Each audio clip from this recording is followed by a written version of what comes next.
안녕하세요. 흥미로운 지식을 깊이 파헤쳐보는 시간입니다.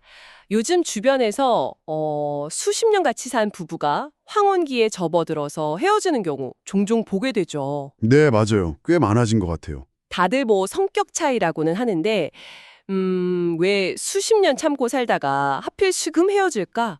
이런 생각 들잖아요. 처음부터 안 맞았던 걸까요? 그러게요. 그게 참 궁금한 지점이죠. 근데 있잖아요. 어쩌면 그 답이 우리 몸속, 그러니까 유전자에 있을지도 모른다는 흥미로운 이야기가 있어요. 아, 유전자요? 네. 오늘 저희가 함께 살펴볼 게 바로 이민섭 작가의 호모 한데헤드 게놈 컴파스라는 책에 나오는 내용인데요. 이 작가분이 뭐랄까 사회 현상이나 기술 변화를 유전자 관점에서 많이 풀어내시거든요. 아, 저도 들어본 것 같아요. 상당히 독특한 시각이죠. 네, 그래서 오늘은 과연 이 유전자가 황혼 이혼 현상이랑 어떤 관계가 있을까 이걸 좀 깊게 들여다보려고 합니다. 재밌겠네요. 우리의 목표는 이거예요. 유전자가 파트너를 고르고 또 오랜 관계가 변해가는데 특히 인생 후반에 갑자기 나타나는 그런 반전에 어떤 영향을 주는지 그 숨겨진 이야기를 파헤쳐 보는 거죠. 좋습니다. 그럼 어디서부터 시작해 볼까요? 자, 우리가 처음에 누군가한테 왜 이렇게 강렬하게 끌릴까요? 이걸 한번 유전자의 생존 전략 이런 관점에서 보면 어떨까요? 아, 그거 아주 흥미로운 시작인데요. 핵심은 이거예요. 우리는 본능적으로, 그러니까 유전적으로 다른 상대한테 더 끌리도록 설계되어 있다는 가설이죠. 유전적으로 다른 상대요? 네. 예를 들면 면역 유전자, MHC라고 부르는 거 있잖아요. 그거 연구를 보면 실제로 나와 다른 유전적 구성을 가진 상대방의 채취에 더 매력을 느낀다는 결과도 있거든요. 아, 단순히 그냥 성격이나 취향이 다른 걸 넘어서 생물학적인 다름에 끌린다는 거군요. 그건 왜 그런 거죠? 네, 바로 이질적 유전자 결합 때문입니다. 쉽게 말해서 서로 다른 유전자가 만나야 자손이 더 다양한 유전자를 갖게 되고 그래야 예측 불가능한 환경 변화나 질병 같은 거에 더 잘 살아남을 수 있으니까요. 아하, 생존 확률을 높이기 위해서. 그렇죠. 그래서 젊을 때는 나랑 완전히 다른 성격, 심지어는 이해하기 어려운 습관 같은 것까지도 엄청난 매력으로 다가올 수 있다는 거예요. 하하하, 주변에 보면 어떻게 저런 둘이 만났지 싶은 커플들 있잖아요. 네네, 바로 그런 경우죠. 그게 어쩌면 유전자의 입장에서는 아주 성공적인 전략이었을 수 있다는 겁니다. 와, 진짜 생각도 못한 관점이네요. 그러면요, 그렇게 강했던 매력이 왜 시간이 지나면 좀 시들해지거나 심지어는 막 싸우는 이유가 되는 걸까요? 그게 바로 인생 단계가 변하면서 우선순위가 달라지기 때문이라고 볼 수 있어요. 우선순위요? 네. 자녀를 낳아서 어느 정도 키우고 나면 그러니까 생식의 중요성이 좀 줄어드는 시기, 갱년기 이후가 되면요. 유전자의 첫 번째 목표였던 다양한 유전자 조합 만들기는 어느 정도 달성된 셈이잖아요. 아, 네네. 그때부터는 다른 가치들이 중요해지기 시작하는 거죠. 다른 가치들이라면 예를 들어서 어떤 걸까요? 뭐랄까, 삶의 안정감, 정서적인 유대감, 일상의 편안함, 이런 것들이요. 아, 근데 여기서 문제가 생길 수 있는 거예요. 예전에는 막 신선하고 매력적이었던 상대방의 다름 있잖아요. 네. 그게 이제는 같이 살아가는 데 있어서는 피곤함이나 마찰의 원인이 될 수 있다는 거죠. 예를 들면 젊을 때는 즉흥적이고 막 활달한 게 좋았는데 나이가 드니까 그게 너무 계획성 없어 보이고 불안하게 느껴질 수도 있는 거고요. 아, 불같던 사랑의 설렘이 점점 사소한 따증으로 변하는. 그렇죠. 반복되는 다툼으로 이어지기도 하고요. 그러면서 우린 원래 안 맞았던 거야.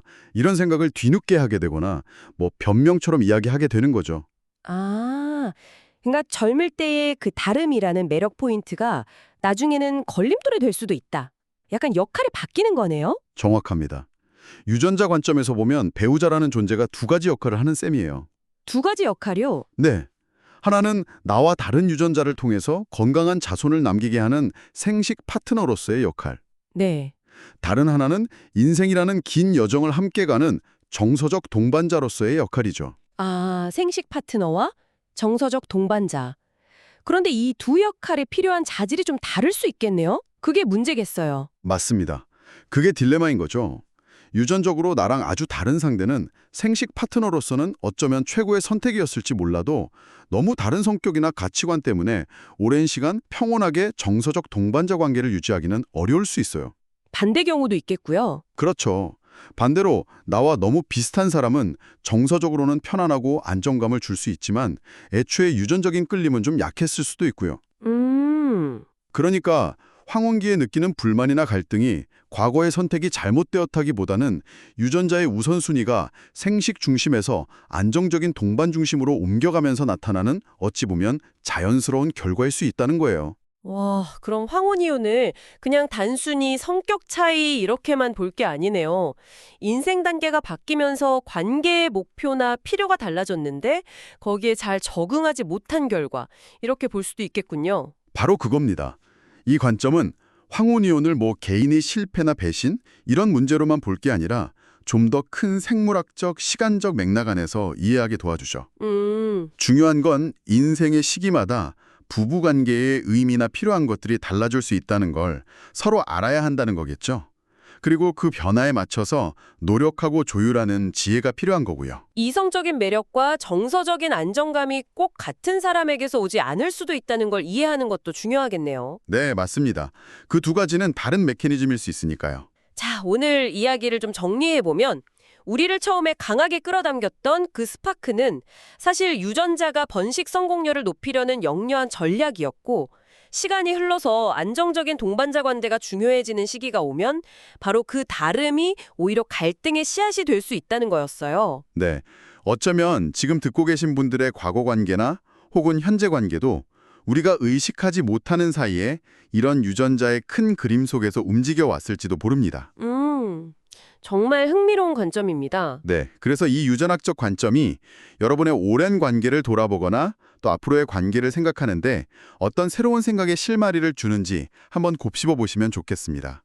관계를 이해하는 또 다른 창이 될 수 있을 거예요. 그럼 마지막으로 이런 질문을 던져보며 마무리할까 합니다. 유전자가 속삭이는 그 강력한 끌림을 넘어서서 우리는 어떻게 평생의 동반자와의 관계를 시간의 흐름에 따라 의식적으로 잘 가꾸고 또 변화하는 서로의 요구에 현명하게 대처해 나갈 수 있을까요? 참 어려운 질문이면서도 꼭 필요한 질문이죠. 네, 다음에 더 깊이 있는 탐구로 다시 찾아뵙겠습니다.